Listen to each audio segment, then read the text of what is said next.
जब गोपी शंकर को एहसास हुआ कि अब तो सिर्फ उसे एक ही इंसान बता सकता है, तो डेस्परेशन के चलते उसके कदम भागते हुए विराज जिंदल की तरफ बढ़े। लेकिन तब उसे पता चला कि विराज तो वहां से गायब हो चुका है। ओ गॉड, ये लड़का कहाँ चला गया?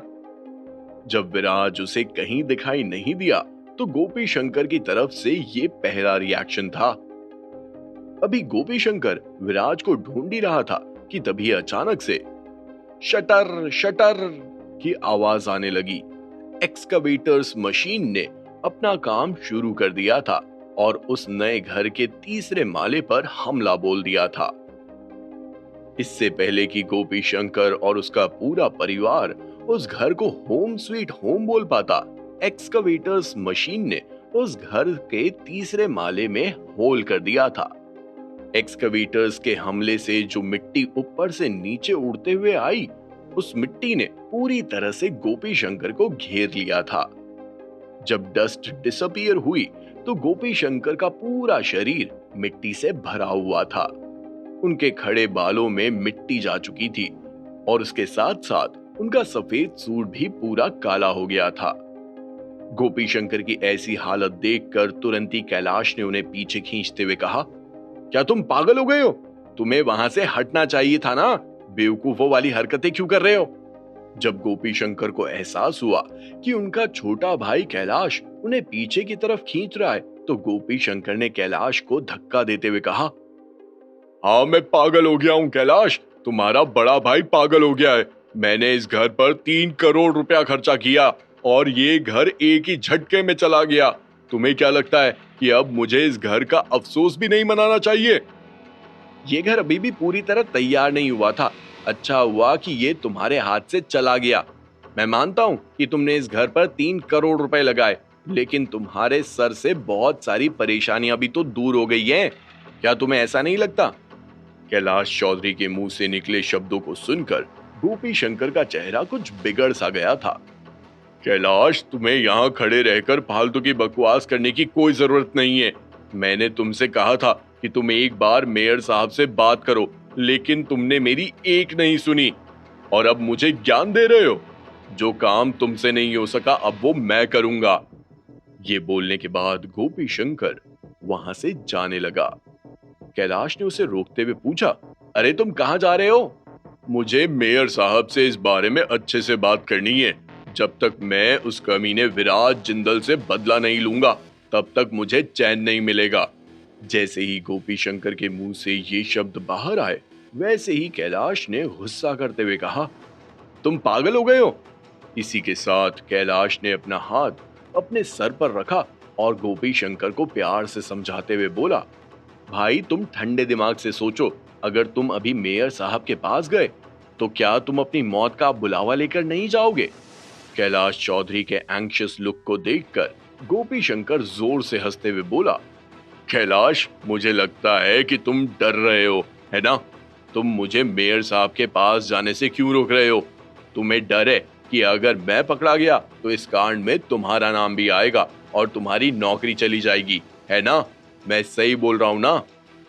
यू कैलाश ने एक्सपेक्ट नहीं किया था कि गोपी शंकर पब्लिक के सामने ऐसा कुछ बोलेगा। इस समय बहुत सारे गांव वाले अपने घर से बाहर निकल आए थे और कैलाश और गोपी शंकर के आजू बाजू मौजूद थे। कैलाश नहीं चाहता था कि किसी भी तरह उसका नाम बाहर आए। तुरंत ही कैलाश ने अपने बड़े भाई गोपी शंकर के चेहरे पर एक जोरदार चांटा जड़ते हुए कहा, इडियट, अगर तूने फिर से तेरा मुंह खोला तो तुझे जान से मार दूंगा। तो आना, देखते हैं कौन किसे मारता है। गोपी शंकर भी पीछे नहीं हटा। तुरंत ही गोपी शंकर ने भी एक जोरदार पंच कैलाश के मुंह पर जड़ दिया था और देखते ही देखते दोनों कजिन भाइयों के बीच फाइटिंग शुरू हो गई थी। चूंकि एक तरफ अलीबाग का सरपंच था, तो दूसरी तरफ साकिनाका टाउन का डायरेक्टर, इसलिए भीड़ भी उन दोनों की फाइट को रोकने के लिए बीच में नहीं आ रही थी। एक और कारण था जिसकी वजह से ये दोनों भाई आपस में लड़ रहे थे। गोपी शंकर अलीबाग गांव में एक तरीके से डोमिनेटिंग रूलर था और कैलाश उसका बैकर था। उन दोनों ने मिलकर ऐसे बहुत काम किए थे, जो अलीबाग गांव के लोगों की नजरों से छुपे नहीं थे। अगर गोपी शंकर के पास कैलाश नहीं होता तो आज गोपी शंकर कुछ भी नहीं होता, और ये बात कैलाश को बहुत अच्छे से पता थी।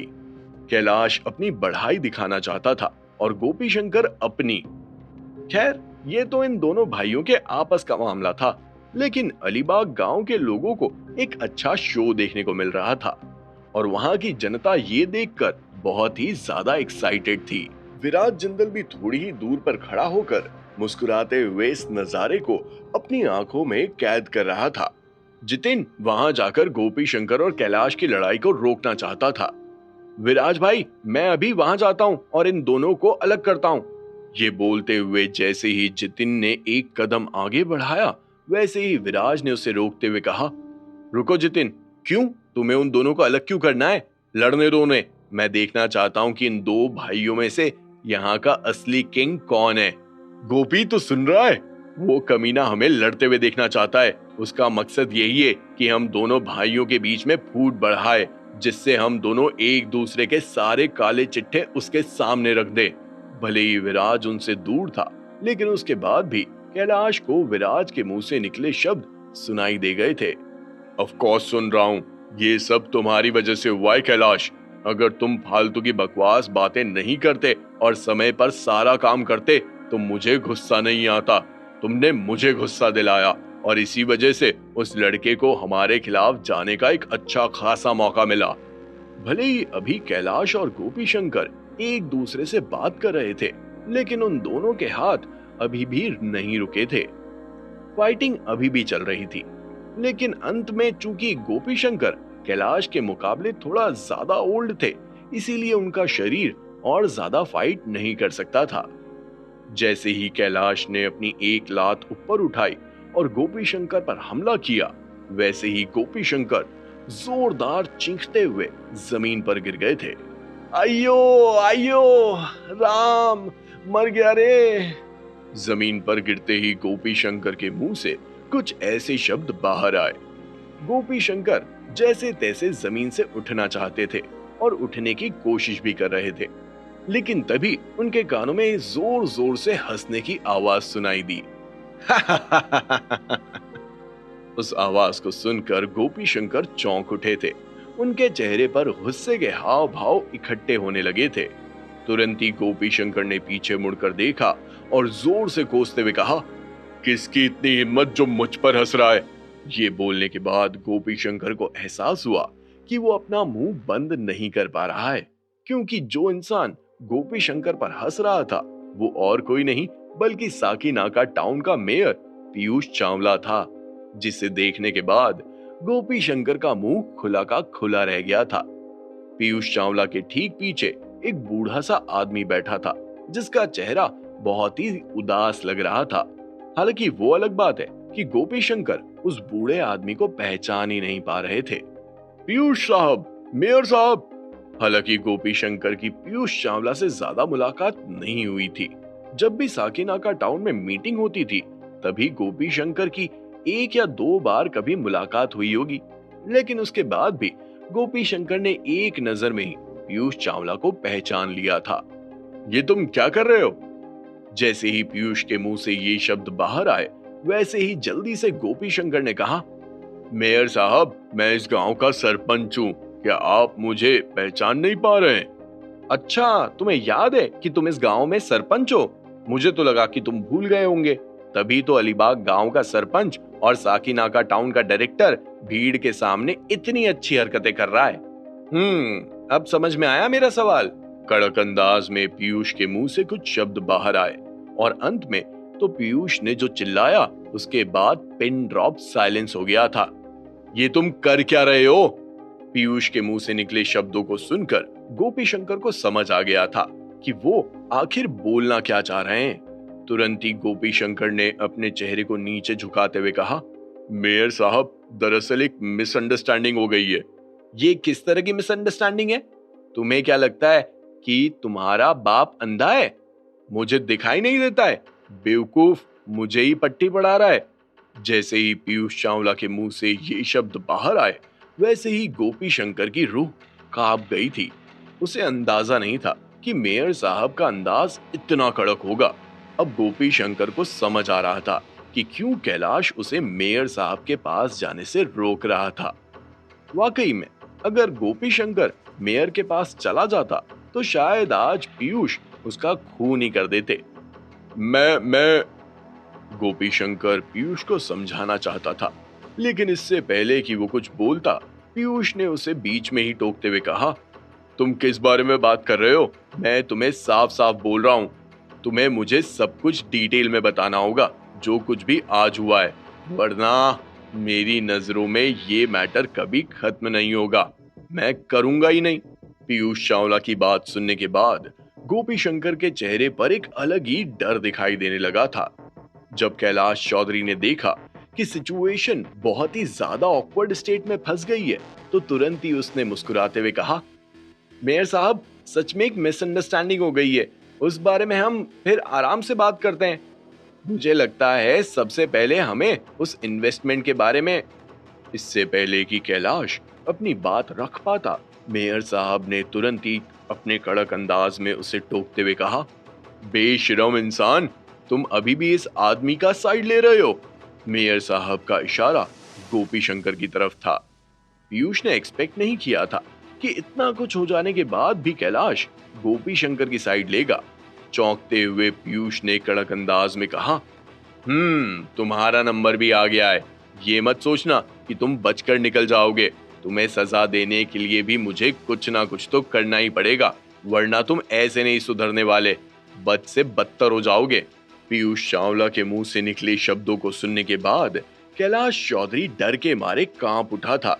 उसे डर था कि उसका नंबर आ गया है। गोपी शंकर के साथ साथ वो भी अब इस झांसे में लपेटा जाएगा और उसे भी फंसाया जाएगा। लेकिन अंत में उसे ये भी पता था कि वो चकमा देने में पूरी तरह से असमर्थ रहेगा। पीयूष चावला की बात सुनने के बाद गोपी शंकर को भी एहसास हुआ कि सिचुएशन वाकई में बहुत सीरियस है। हालांकि उसके इंटेंशन अपने भाई कैलाश को बचाने के बिल्कुल भी नहीं थे। इतना तो तय था कि अगर गोपी शंकर फंसेगा तो वो अपने साथ किसी ना किसी को तो लेकर जाएगा ही जाएगा। और वो बंदा कौन हो सकता है? उसका भाई कैलाश चौधरी, और कौन? मन ही मन ये सोचते हुए गोपी शंकर जमीन से उठ खड़ा हुआ और तुरंत ही मेयर साहब के पास जाकर बोला, मेयर साहब, मुझे एक कंप्लेन करनी है। जैसे ही पीयूष चावला ने गोपी शंकर के मुंह से निकले उन शब्दों को सुना, वैसे ही उन्होंने चौंकते हुए गोपी शंकर से कहा, किस बात की कंप्लेन? इस लड़के की कंप्लेन। गोपी शंकर ने विराज की तरफ इशारा करते हुए कहा और फिर से अपना मुंह खोलते हुए बोला, बिना आपकी इजाजत के इस लड़के ने एक्सकवेटर्स को कमांड किया कि ये मेरा नया घर तोड़ दें, और देखिए इन्होंने मेरा नया घर तोड़ भी दिया। ये बोलते हुए गोपी शंकर के चेहरे पर उदासी देखी जा सकती थी। गोपी शंकर के मुंह से निकले हुए शब्दों को सुनकर तुरंत ही पीयूष चावला ने चिढ़ते हुए कहा, सरपंच, क्या तुम्हें यकीन है कि ये घर तुम्हारा है? क्योंकि जितना मुझे पता है ये घर एक ओल्ड कपल सुब्बू और सुषमा का है ना? गोपी शंकर ने एक्सपेक्ट नहीं किया था कि पीयूष चावला को इस बारे में पता होगा। जैसे ही गोपी शंकर ने पीयूष के मुंह से वो सब सुना, लंबे समय तक गोपी शंकर स्टन्ड रह गया था।